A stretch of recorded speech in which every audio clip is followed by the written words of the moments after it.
Jammu Kashmir liberation front के प्रमुख यासीन मलिक की पत्नी मुशाल हुसैन मलिक की राहुल गांधी को लिखी चिट्ठी का मामला गर्माता दिख रहा है और इस मामले पर वरिष्ठ बीजेपी नेता और पूर्व केंद्रीय मंत्री स्मृति ईरानी ने राहुल गांधी पर बड़ा निशाना साधा है। उन्होंने सवाल किया कि जम्मू कश्मीर में निर्दोष लोगों की हत्या करने वाले यासीन मलिक जैसे लोग राहुल गांधी से मदद क्यों मांग रहे हैं। स्मृति ईरानी ने कहा, आतंक का सहारा लेने वाली गांधी परिवार से मदद मांग रहे हैं जिन्होंने कश्मीर में आतंक मचाया, बेगुनाहों की जान ली। आज वो गांधी परिवार से मदद के लिए क्यों हाथ बढ़ा रहे हैं।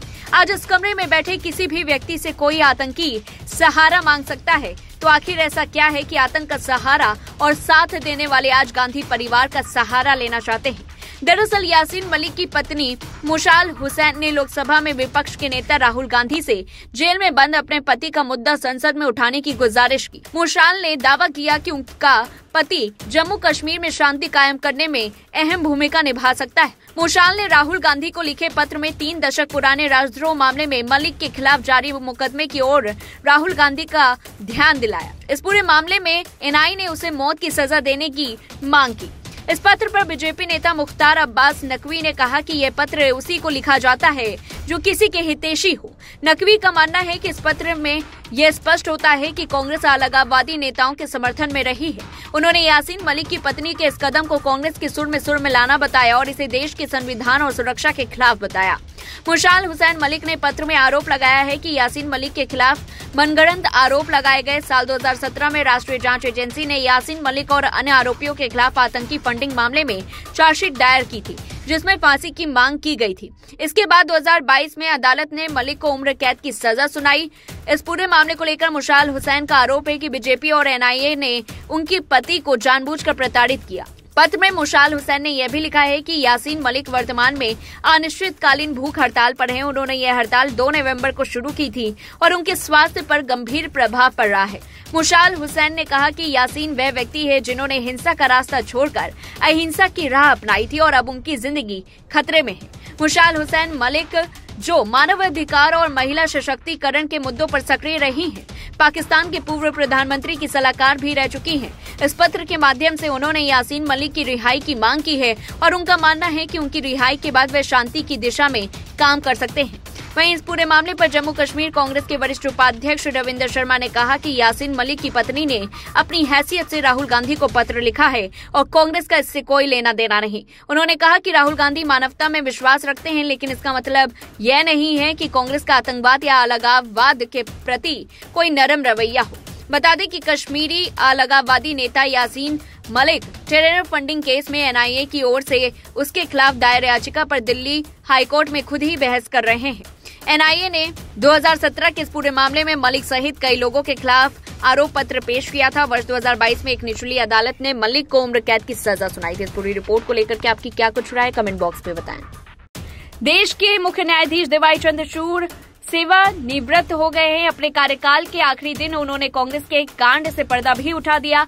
उनकी अध्यक्षता वाली 7 सदस्यीय संविधान पीठ ने अपने आदेश में माना कि अलीगढ़ मुस्लिम यूनिवर्सिटी को एक अल्पसंख्यक यूनिवर्सिटी नहीं मानी जा सकती और मामले को उसने एक उच्च बेंच को सौंप दिया। हालांकि जब तक उच्च बेंच का फैसला नहीं आएगा तब तक उसे एक अल्पसंख्यक यूनिवर्सिटी का दर्जा रहेगा। कांग्रेस ने जितने भी संविधान संशोधन किए हैं वे सिर्फ मुसलमान को फायदा पहुंचाने के लिए किए हैं। 1981 में कांग्रेस की सरकार ने चुपके से संविधान में बदलाव करके अलीगढ़ मुस्लिम यूनिवर्सिटी, जो भारत सरकार के पैसे से चलती है, वो भारत सरकार के द्वारा स्थापित यूनिवर्सिटी है, जिसको अलीगढ़ के महाराजा राजा महेंद्र प्रताप सिंह ने 4 एकड़ जमीन दान में दिया और उसके बाद 8 अन्य हिंदुओं ने 20 एकड़ जमीन और दान में दिया था। उसको चुपके से अल्पसंख्यक यूनिवर्सिटी का दर्जा दे दिया, लेकिन अल्पसंख्यक में सिख, जैन, पारसी, बौद्ध को शामिल नहीं किया, यानी कि इस यूनिवर्सिटी को सीधे सीधे मुसलमान के लिए आरक्षित कर दिया। दरअसल अलीगढ़ मुस्लिम विश्वविद्यालय के अल्पसंख्यक स्वरूप को लेकर सुप्रीम कोर्ट ने शुक्रवार को अपना फैसला सुना दिया। सुप्रीम कोर्ट ने 4:3 से एस अजीज बादशाह बनाम यूनियन ऑफ इंडिया मामले को खारिज कर दिया, जिसमें 1967 में कहा गया था कि चूंकि अलीगढ़ मुस्लिम विश्वविद्यालय एक केंद्रीय विश्वविद्यालय है, इसके इसीलिए इसे अल्पसंख्यक संस्थान नहीं माना जा सकता। सुप्रीम कोर्ट ने कहा कि एएमयू के अल्पसंख्यक दर्जे के मुद्दे पर रेगुलर बेंच द्वारा निर्णय लिया जाएगा। आइए जानते हैं अलीगढ़ मुस्लिम विश्वविद्यालय का क्या है पूरा मामला। दरअसल अलीगढ़ मुस्लिम विश्वविद्यालय के अल्पसंख्यक स्वरूप को लेकर 1965 से विवाद की शुरुआत हुई थी।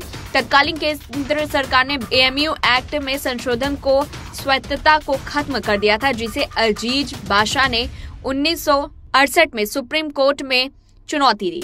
5 जजों की बेंच ने फैसला दिया कि एएमयू अल्पसंख्यक संस्थान नहीं है। इसमें खास बात ये रही कि एएमयू को पार्टी नहीं बनाया गया था। 1972 में इंदिरा गांधी सरकार ने भी माना कि एएमयू अल्पसंख्यक संस्थान नहीं है। यूनिवर्सिटी में इसका विरोध भी हुआ। बाद में इंदिरा गांधी सरकार ने 1981 में एएमयू एक्ट में बदलाव कर यूनिवर्सिटी को अल्पसंख्यक संस्थान माना। 2006 में एएमयू के जेएन मेडिकल कॉलेज में एमडी एमएस की 50% सीट मुसलमानों को आरक्षित करने के विरोध में हिंदू छात्र इलाहाबाद हाईकोर्ट पहुंच गए। हाईकोर्ट ने फैसला सुनाया कि एएमयू अल्पसंख्यक संस्थान नहीं हो सकता। इस फैसले के विरोध में एएमयू सुप्रीम कोर्ट चला गया। तभी से यह केस विचाराधीन है। सुप्रीम कोर्ट ने 4:3 से एस अजीज बाशा बनाम यूनियन ऑफ इंडिया मामले को खारिज कर दिया, जिसमें 1967 में कहा गया था चूंकि अलीगढ़ मुस्लिम विश्वविद्यालय एक केंद्रीय विश्वविद्यालय इसलिए इसे अल्पसंख्यक संस्थान नहीं माना जा सकता। सुप्रीम कोर्ट ने कहा कि एएमयू के अल्पसंख्यक दर्जे के मुद्दे पर रेगुलर बेंच द्वारा निर्णय लिया जाएगा। सुप्रीम कोर्ट के फैसले को देखते हुए एएमयू सहित शहर भर में पुलिस अलर्ट हो गई थी। गुरुवार देर रात तक यूनिवर्सिटी के सभी प्रवेश द्वारों पर चेकिंग की गई। 3 दिन पहले भी डीएम एसएसपी ने कुलपति के साथ इस संबंध में बैठक की थी। सबकी नजर इसी पर टिकी थी कि फैसला क्या आएगा, यूनिवर्सिटी का अल्पसंख्यक स्वरूप बचेगा या फिर नहीं। शुक्रवार के चलते शहर भर में सतर्कता की गई। इस पूरी रिपोर्ट को लेकर आपकी क्या कुछ राय है, कमेंट बॉक्स में बताएं। तब तक के लिए देखते रहिए लाइव टीवी। बीजेपी ने एक बार फिर से केजरीवाल पर शीश महल वाला वार करते हुए चौंकाने वाली बात बाहर ला दी है। कुछ समय पहले ही बीजेपी ने पीडब्ल्यूडी लिस्ट का हवाला देते हुए केजरीवाल के सीएम आवास में कई सारी लग्जरी चीजें मिलने का दावा किया था, जिसमें टोटो टॉयलेट सीट एक थी जो बाद में गायब बताई जा रही थी। इस बीच अब बीजेपी ने एक बार फिर से इस मुद्दे को उठाते हुए केजरीवाल पर जोरदार निशाना साधा।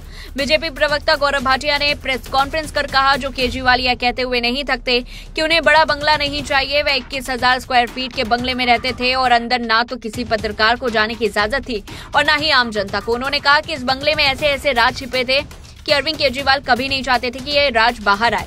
गौरव भाटिया ने आगे कहा, यह कहना गलत नहीं होगा कि नीली और ढीली शर्ट पहनकर दिल्ली की जनता को ढकने की कोशिश कर रहे हैं। उन्होंने सीएम आवास को भोग और विलासिता का अड्डा बना दिया। गौरव भाटिया ने केजरीवाल के 2013 के एक सोशल मीडिया का जिक्र किया, जिसमें उन्होंने तत्कालीन मुख्यमंत्री शीला दीक्षित पर यह कहते हुए हमला बोला था कि उनके आवास में बाथरूम सहित 10 एसी है।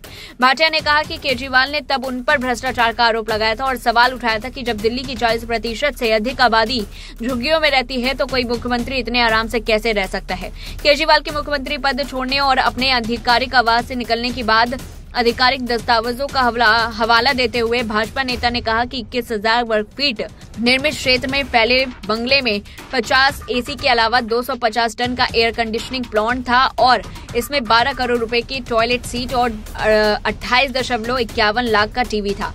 भाटिया ने कहा कि अगर शीला दीक्षित 10 एसी रखने के लिए गलत और भ्रष्ट हैं, तो केजरीवाल इस विलासिता का वर्णन कैसे करेंगे। भाजपा प्रवक्ता ने उन पर उस राजनीतिक विचारधारा को दफन करने का आरोप लगाया जिसने उन्हें सत्ता तक पहुंचाया। उन्होंने कहा वह वीवीआईपी संस्कृति का सबसे बड़ा प्रतीक बन गए हैं। अरविंद केजरीवाल भारत के सबसे भ्रष्ट राजनेता हैं। अगर उनमें नैतिक साहस है तो उन्हें जवाब देना चाहिए। भाजपा प्रवक्ता ने दावा किया कि लोग केजरीवाल को राजनीतिक रूप से खत्म कर देंगे। वहीं दिल्ली चुनाव की सुगबुगाहट होते ही पार्टियों में बेचैनी बढ़ने लग गई है। इसी बेचैनी का नतीजा है कि आम आदमी पार्टी की पदयात्रा के बाद कांग्रेस की दिल्ली न्याय यात्रा शुक्रवार से शुरू हो गई है। इस न्याय यात्रा के जरिए कांग्रेस पार्टी अगले साल होने वाले दिल्ली विधानसभा चुनाव में पार्टी कार्यकर्ताओं में जान फूकेगी।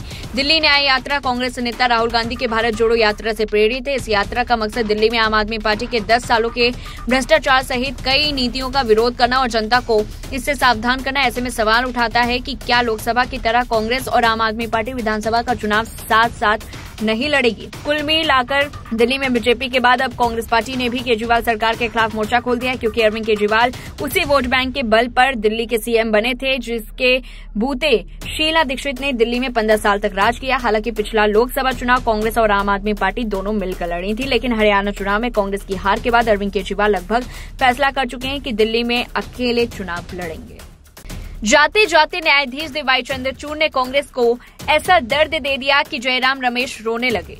देश के मुख्य न्यायाधीश डीवाई चंद्रचूड़ सेवानिवृत्त हो गए। अपने कार्यकाल के आखिरी दिन उनकी अध्यक्षता वाली 7 सदस्यीय संविधान पीठ ने 4.3 के फैसले के साथ अलीगढ़ मुस्लिम यूनिवर्सिटी को अल्पसंख्यक दर्ज बरकरार रखने का फैसला सुनाया। वहीं कांग्रेस महासचिव जयराम रमेश ने कहा कि निवर्तमान मुख्य न्यायाधीश डीवाई चंद्रचूड़ की विरासत पर बहस जारी रहेगी और बहस होनी चाहिए, क्योंकि 2 महत्वपूर्ण मामले में चंद्रचूड़ के फैसले से उन्हें निराशा हुई, जिसमें से एक कानून को मनमाने ढंग से वित्त विधेयक के तौर पर घोषित करने के सरकार के फैसले को सही ठहराना शामिल है। जयराम रमेश ने कहा कि मोदी सरकार द्वारा बहस से बचने के लिए संविधान की धारा 110 के तहत मनमाने ढंग से वित्त विधेयक घोषित किए जाने के मामले में संविधान पीठ का गठन नहीं किया गया, जबकि मुख्य न्यायाधीश का पद संभालने के बाद उन्होंने ऐसा करने का वादा किया था।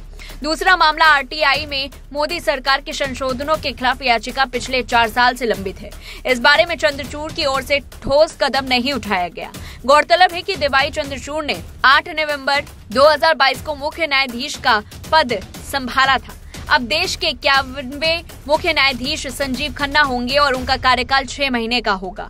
2 साल से अधिक के कार्यकाल के दौरान चंद्रचूड़ 1274 पीठ के भागीदार रहे और कुल 612 फैसले सुनाए। कार्यकाल के आखिरी दिन भी उन्होंने 45 मामलों की सुनवाई की। सुप्रीम कोर्ट में न्यायाधीश के तौर पर राम जन्मभूमि, बाबरी मस्जिद विवाद, धारा 370, CAA, NRC, सबरीमाला विवाद, इलेक्टोरल बॉन्ड जैसे मामलों की सुनवाई की। अपने काम के आखिरी दिन सीजेआई ने सुप्रीम कोर्ट परिसर में फेयरवेल स्पीच दी। इस दौरान अपने अनुभवों और जीवन से जुड़ी पुरानी यादों को शेयर किया। जस्टिस चंद्रचूड़ कुछ भावुक भी नजर आए। उन्होंने सभी को धन्यवाद देते हुए मिच्छामी दुक्कड़म इस शब्द का उपयोग क्षमा मांगने के उद्देश्य से किया जाता है। सीजेआई ने कहा कि अगर मैंने अपने कार्यकाल के दौरान किसी को भी किसी भी तरह की ठेस पहुंचाई हो तो कृपया मुझे माफ कर दे। इस दौरान सीजेआई ने सोशल मीडिया ट्रोलर्स की चुटकी भी ली।